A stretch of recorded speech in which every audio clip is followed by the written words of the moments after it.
Welcome to Social 5 University. My name is Jeremiah Stetler. I'll be your host as we talk about ways that you can network with individuals on Facebook in much the same way that you do on LinkedIn. LinkedIn has been that professional network that allows you to reach out to individuals that may be potential business partners, maybe prospects, and to do some messaging and connection building. We'll talk today about ways that you can use Facebook to build up your business in a similar fashion. So again, business partnerships, reaching out to groups of prospective customers. So our curriculum for today is we're going to talk about how to find these social networking opportunities. Second, effective comment marketing strategies. Then we'll get into the art of the share, which can be super powerful for being able to convey some goodwill to a potential business partner or to be able to get your message out to a broader group of individuals. Tagging techniques for individuals, and lastly, group marketing. Now, as we get into this, let me set the stage a little bit with a quote from Sandy Krakowski, who is an influencer, and this will help you understand why we're doing what we're doing today. So it says, lead people with what they want. Lead people with what they've already said. Lead people from where they're at.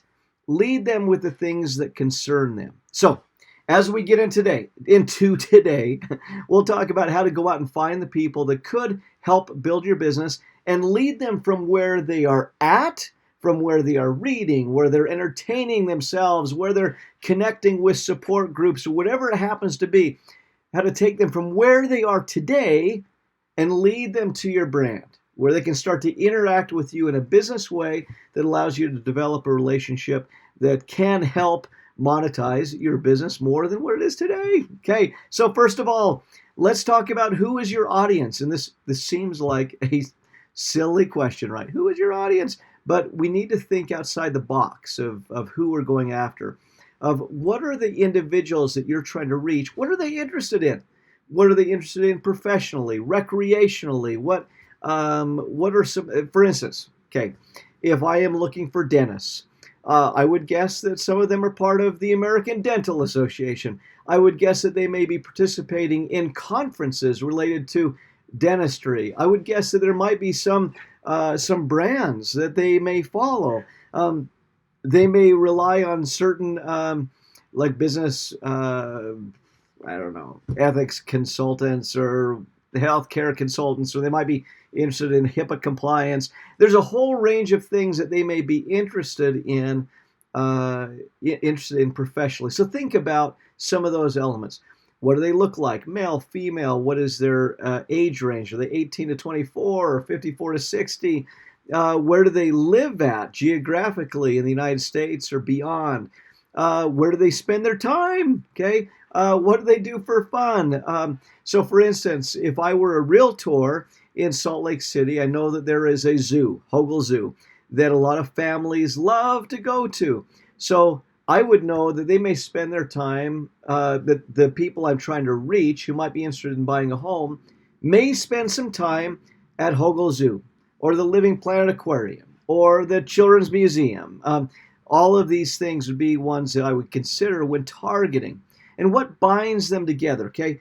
Your customers likely have some characteristics that bind them together in a way that you can target them in some strategic ways, some less than obvious ways. So take a moment. A lot of times what I'll do is I'll take a piece of paper. I'll draw a circle in the middle with, Social 5, and then I'll spider web it of who would use our search engine optimization services. Who would use our graphic design or our Facebook or our Instagram, or who wants to use email marketing? I would look at all of those types of things and try to determine where I would find those individuals. For instance, I may go after a chamber of commerce or a business networking group because I know it is an aggregation of small business owners who are participating in those types of activities. Okay, so that would be a possibility. So we're going to play pretend for a minute. Imagine you are a healthcare professional who has just found a new treatment for chronic pain. Where would I go to start to network with people on Facebook so I could build my brand and potentially sell product? Okay, so what I would do first, I'd come to Facebook and I would go into the search bar and I would search for chronic pain. And you'll see that a lot of keywords pop up for support group: pain quotes, pain memes, pain syndrome, pain warriors, any of these types of things. I'll click on chronic pain and you'll see a number of pages that will appear where I can have the opportunity to go and visit those. And I say, okay, this page has 235,000 people who like it. Wow. Okay. 93,000. Now we have 70,000, 58,000. I'm looking for a community that I can insert myself into, a pre-established community. So I'm going to click on this one down here at the bottom with chronic pain. We are all in this together. Okay. So I'll come over to that page, and there are a few things that I want to do to pre-qualify this page to make sure it's one where I want to spend my time networking. So I'll look first at the number of followers, and this one has, close to 60,000 followers. I'll look at when they posted their last piece of content. Okay, and was it 2 hours ago, 3 days ago, 6 months ago, or have they been inactive since 2017, right? So we'll look at how frequently they post, giving preference to pages that have an active posting strategy. I'll then look at the engagement level that has happened on their posts. How many comments are they getting? How many shares? How many reactions? Those will help me determine whether or not their audience is an engaged audience. Okay. In this case, I would say yes, they definitely are. And so I will look for pieces of content on that page that I can interact with. Okay. So I'm gonna go for this one. Really? You think migraine is just a headache, and I suppose Godzilla is just a lizard? So really good. So I'm gonna choose to interact on this post. So what I'll do is I'm gonna click on the comments and leave a comment that contributes to the conversation. I'm never gonna try to sell anything ever, but I'm gonna try to establish myself as a thought leader on that particular page and as a resource on that page. So I'll click on comment. And here's what not to do. This is from Noxie. This one just cracks me up. My ex dumped me 2 weeks ago after I accused him of seeing someone else and insulting him. I want him back in my life, but he refuses to have any contact with me. I was so confused and didn't know what to do. So I reached out to the internet, where we should reach out to, of course, for help. And I saw a testimony of how a spellcaster helped people get their ex back. So I contacted the spellcaster and explained the problem. And then the moral of the story is 3 days later, my ex came knocking on my door to beg for forgiveness. I'm so happy that my love is restored. Okay, so anyways, this is what not to do. You'll notice there's an email address. There is a phone number. It's thank you, Dr. Ihiji, whatever his name is.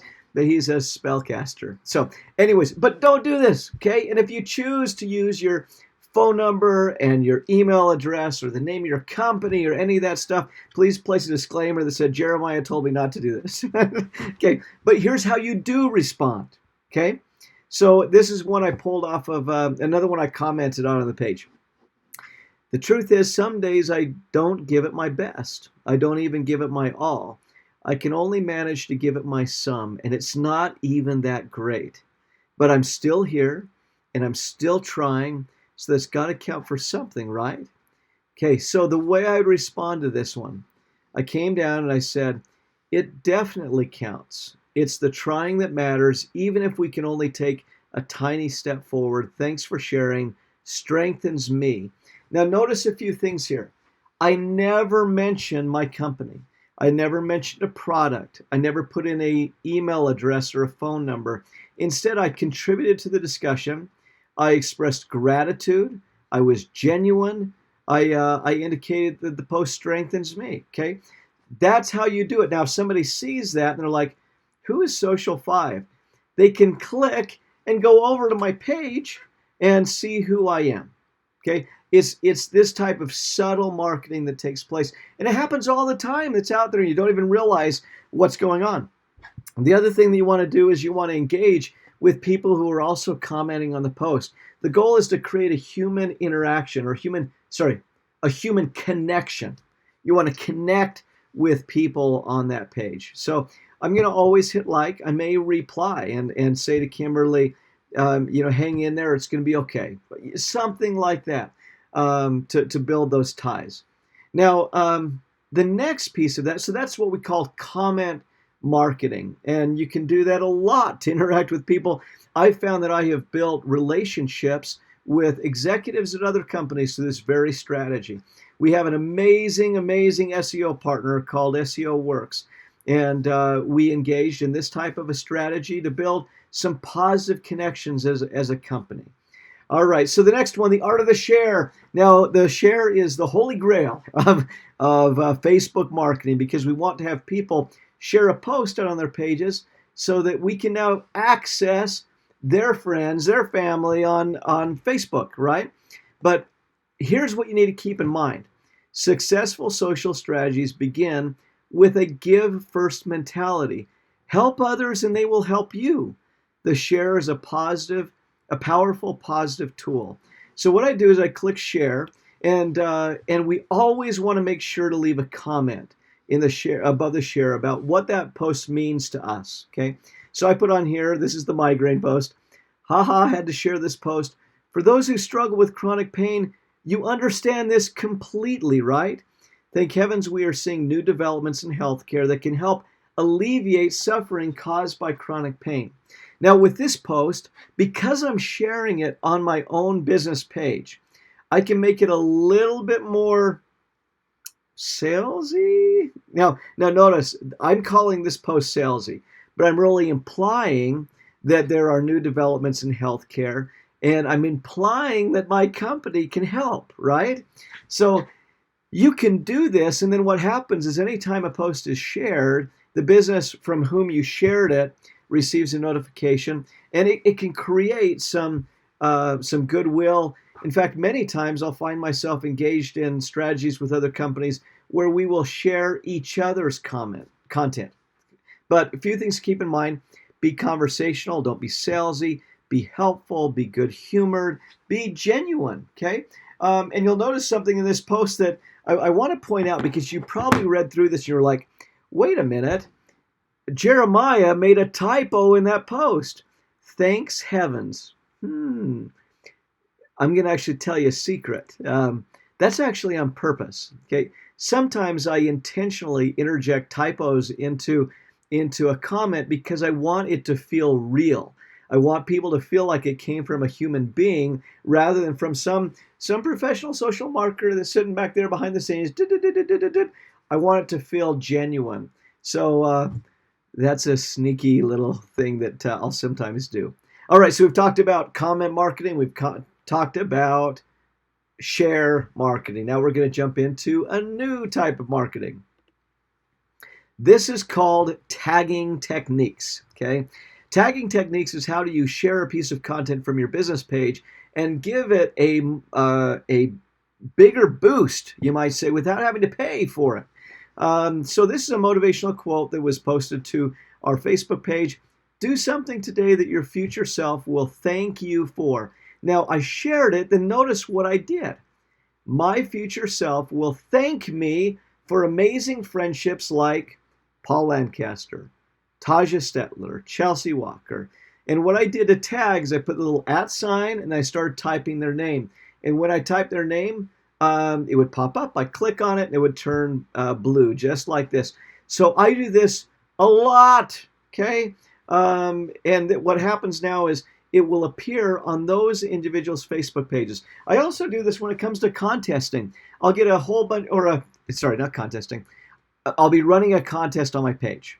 And I'll have another post that's not related to the contest at all that gets a high level of engagement. And so I'll make a comment in that post that got a huge amount of engagement. Say, hey, have any of you guys seen our contest? Please join. And then I can tag anyone who has interacted with a post of my page. Super cool, right?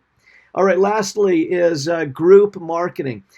This allows you to interact with interest groups. So on Facebook, we have a private personal page, okay, that you can have friends on, share private information, but it's entirely private. Then you have a business page. that is public. It's your storefront on Facebook, right?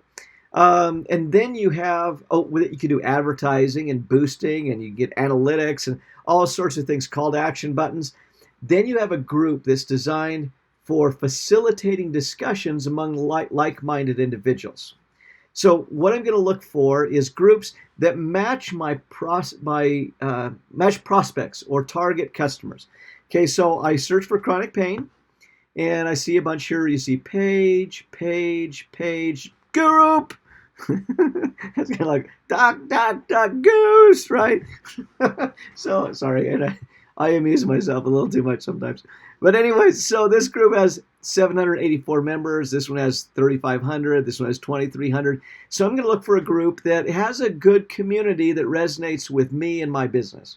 So what I'll do is I'm going to click join as my personal page. You can't join a group as a business. Join as your personal page. Your goal is to start conversations, be viewed as a thought leader in this space. And I can tell you, because I've done it twice today already, that I had someone that interacted on a post I gave, and so I looked at their personal page and saw that they happened to be affiliated with a certain company. Okay, and so this will happen naturally. So you'll click join. Many times you'll have to request permission to join a group, and that's probably the best type of group. But you'll be asked to abide by certain rules like this, of respecting everyone's privacy, of no promotions or spam, be kind and courteous. These are very important, okay? Never try to sell anything in a group. Never put in your phone number or call to action or any of that stuff. You're building yourself as a thought leader that will lead to people finding your business, okay? If you have conversations of a business nature, take it outside of the group or you'll find yourself banned, okay? That's just what happens. This can be an effective way to build networks on Facebook. All right, so with that, we will wrap up our Facebook networking session. If you have any questions, feel free to reach out to us at support@social5.com. You can also visit us, of course, at university.social5.com, where we have new content appearing all the time, hopefully on topics that you love. And if you have one that you'd like to suggest, feel free to send it to support@social5.com. Our goal is to lift and strengthen businesses through innovation, collaboration, and appreciation. Thank you so much for being with us today. Grateful to have you. Have a great week.